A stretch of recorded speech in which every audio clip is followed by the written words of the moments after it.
Hello, this is Kris Nelson from evolvedconsciousness.org. I'll read a medium-sized note on cleaning our houses. This is Inner Work in Alchemy, published on the 23rd of July, 2014. And I have a lot of my short notes around that time, July and August. I have a lot of them published then, but they're mostly short notes. So I have an infographic that I made. Warriors confront evil that others refuse to face. Warriors are not born and they are not made. Warriors create themselves through trial and error, pain and suffering.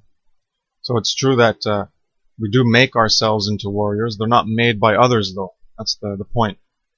They're not born and they're not made. We're not born warriors. We have to face ourselves through trial and error and the pain and suffering by facing the evil. Warriors confront evil that others refuse to face. So maybe we are, in a way, born to face the evil and we're conditioned away from it. But it was an earlier infographic I made, so apologies for any inconsistencies. And anyways, you pretty much get what it means there. I'm going to go into how this deals with cleaning our houses and the inner work in alchemy. Because through trial and error, pain and suffering of facing ourselves in the mirror and our actions, well, that's how we can create ourselves into warriors for truth and morality and the good and right. We all have cleaning to do in our own houses, inner work, before we can feasibly clean up the outside world. Until we do this, until we try to change for the better, act and behave in better ways, the external world will not change, as it is a direct reflection of our collective inner worlds, thoughts, feelings, etc., which are the cause of the resulting manifestations we co-create into the outer world, our actions, behaviors, and habits, etc. Have the courage and strength to face reality, what is, i.e., the truth, within and without, in full honesty and self-respect, in all its beauty and horror, dark and light, positive and negative.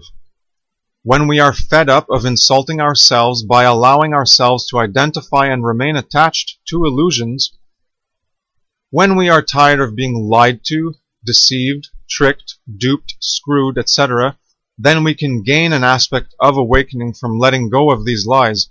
So long as we are in denial and choose to not look or hear the truth about the reality of our current condition, we will remain in a state lacking aspects of conscious awareness and will not awaken to greater understanding. The reason people awaken is because they have finally stopped agreeing to things that insult their soul. That's a quote I used in my Truth is Love article. So, quote, soul, what's the soul? Well, it's, quote, spirit, what's the spirit? Well, the quote, soul of man, the quote, heart of man, the quote, spirit of man, the quote, quintessence, the quote, fifth element is the true self, the higher will, which is your true nature, your human nature, your core being, and that's all within us.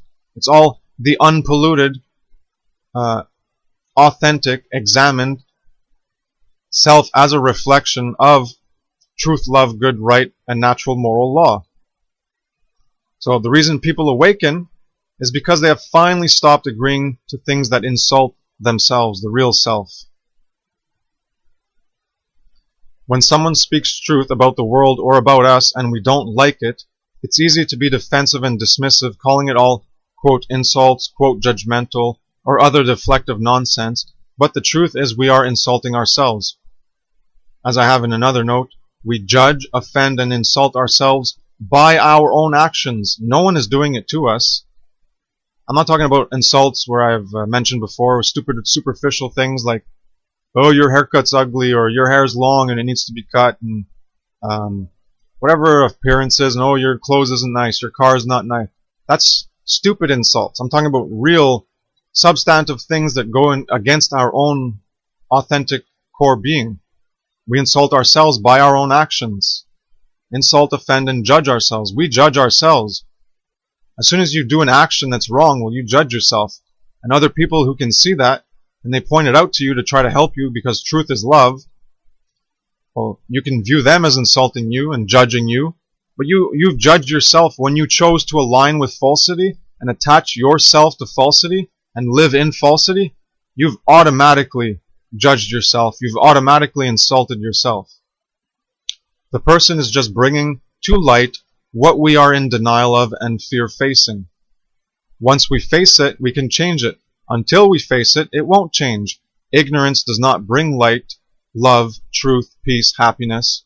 Ignorance is a fool's error at avoiding those things which upset the dogmatic illusions we falsely identify and develop an attachment to.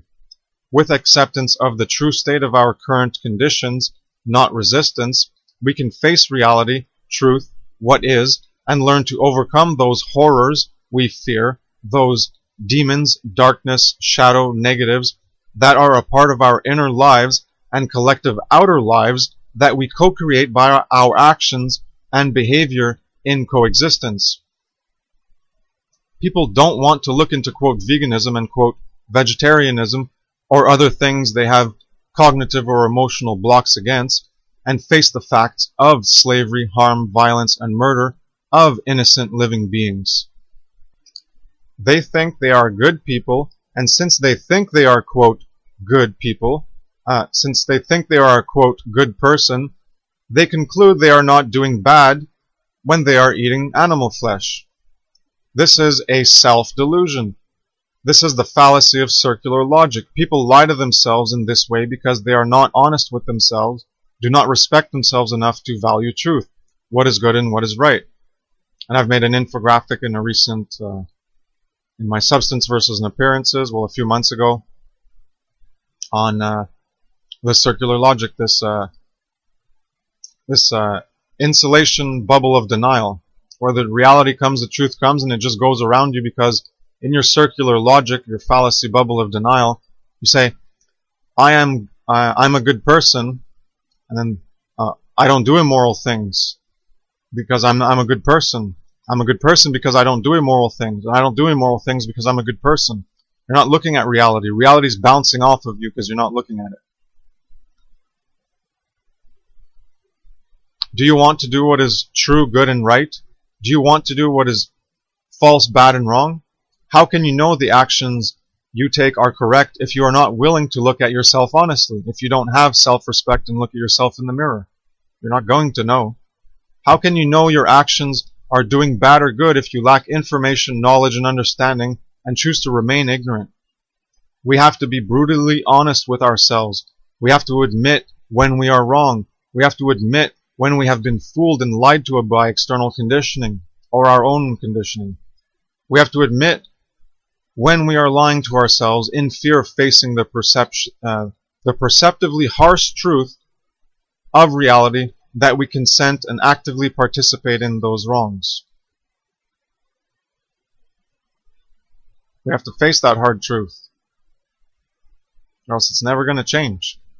Do you want to accept the lies of others and the lies you tell yourself to make yourself, quote, feel good? Do you want to continue to deceive and be deceived?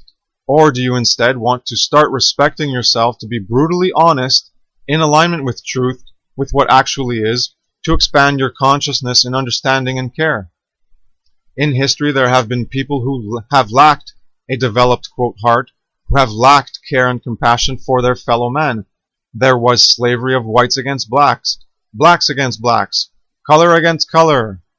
Then selfishly, by false ego identification, a more divisive, less general stance on cruelty, restricted slavery to people of other races and not your own.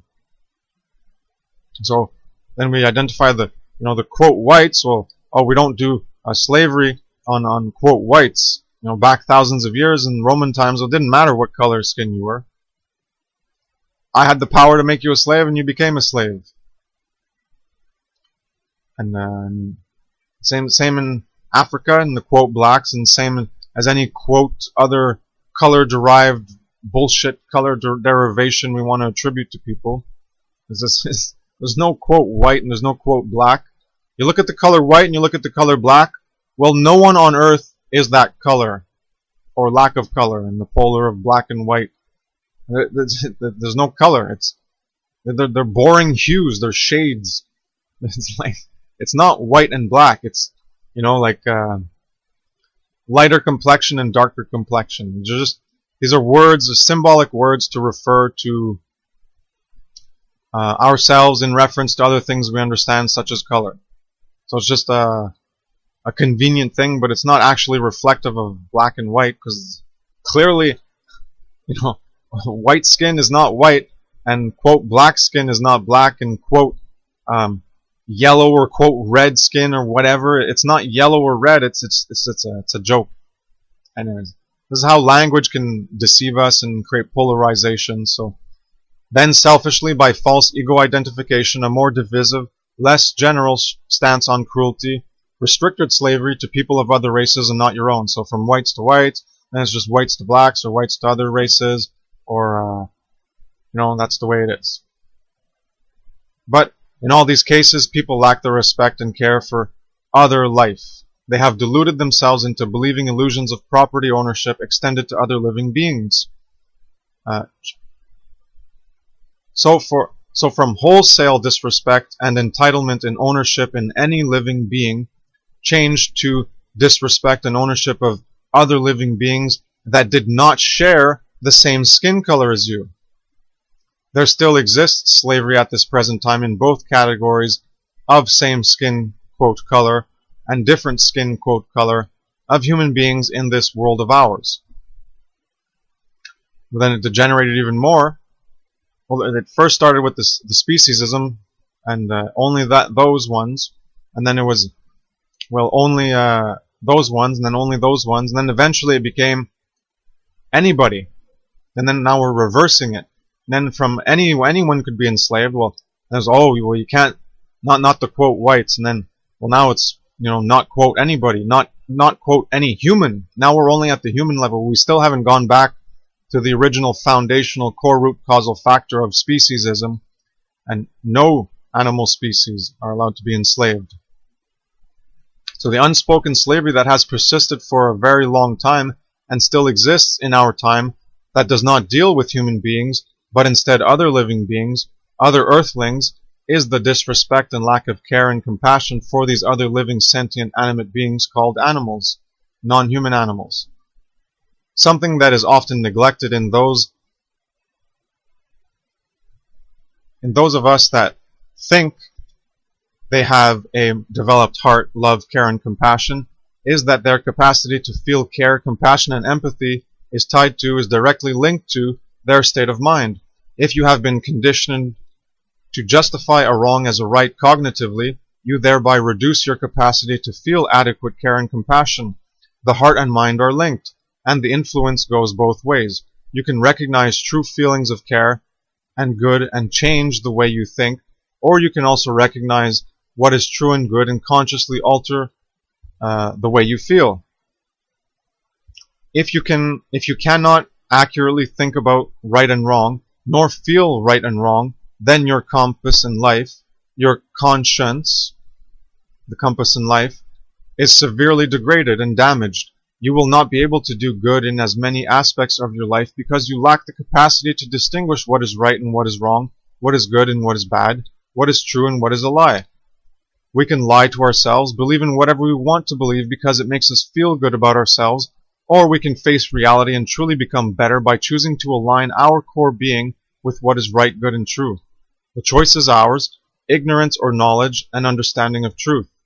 Evolve care, compassion, empathy, conscience, morality, and consciousness. It's all about evolution.